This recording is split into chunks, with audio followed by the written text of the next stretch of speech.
Ok, mi amigo, soy Toño. Mira, aquí ya hicimos la prueba ya. Tráigase el chicote ahí, por favor, Luis. Como viste el video anterior que te mandamos, le quitamos lo que es la cadena al 4x4. O sea que prácticamente el 4x4 ahí está hueco, ¿ah? O sea, solo va a estar ahí de adorno. Le eliminamos esto, mira. Mira qué gran cadena de oro, papayito, para ponerlo en el buche uno, buche. Mira Luis ahí luciendo con la cadena. Bueno, entonces mira, papayito, ahí tenemos problema en el 4x4. Ya hicimos todas las pruebas respectivas y en el 4x4 está el problema.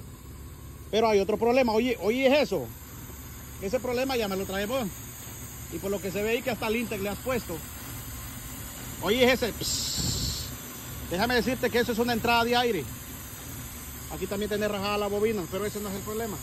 Oye, pues ¿dónde está el problema? Pues poné atención, papadito, jala la sillita, porque estamos empezando el año y poné atención a lo que te voy a explicar.